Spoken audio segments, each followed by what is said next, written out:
আসসালামু আলাইকুম রহমতুল্লাহ বরকাত। Welcome back to another video. আসলে আজকে আসছি ব্রাহ্মণবাড়িয়া বাঞ্ছারামপুর থানার আইপুর মধ্যপাড়াতে, যেটাকে আমরা বলি আইপুর অর্থাৎ বিবার যে ব্রিজটা, হ্যাঁ ঠিক এর পাশে এসেছি।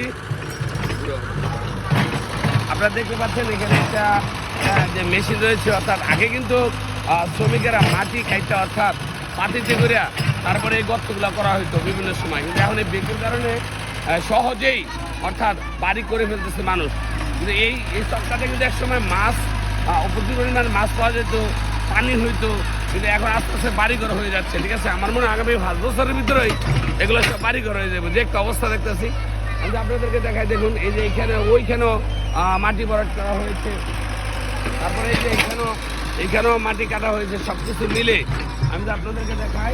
এই যে দেখুন, এই যে এখানে দেখুন বিশাল গর্ত করে অর্থাৎ সাইডে মাটি রাখা হয়েছে। এখানে হয়তো বা বাড়ি হয়ে যাবে, অল্প কিছুদিনের ভিতরেই বাড়ি হয়ে যাবে। আমি আপনাদেরকে দেখাতে চেষ্টা করছি। আমি যদি আপনাদেরকে দেখাই, এই যে এই চকটার মধ্যে একসময়, হ্যাঁ যে দেখেন, আমরা কি করতাম, মাছ পাইতাম। গত বছর এই বছর জানেন আপনারা প্রচুর পরিমাণ মাছ ধরা হয়েছে, কিন্তু যদি এইভাবে বাড়িঘর হয়ে যায় তা আর মাছ পাওয়া যাবে না। ঠিক আছে, সব কিছু মিলে আসলে, হ্যাঁ আমি যদি আপনাদেরকে বলি, দেখুন, হ্যাঁ এই গ্রাম অঞ্চলে এক সময়, আমি আবারও বলছি, গ্রাম অঞ্চলে এক সময় মাটি কেটে, হ্যাঁ শ্রমিকেরা অর্থাৎ বিশাল গর্ত করা হয়তো, পুকুর করা হয়তো, কিন্তু আজকাল এইখানে আর ওই রকম নেই।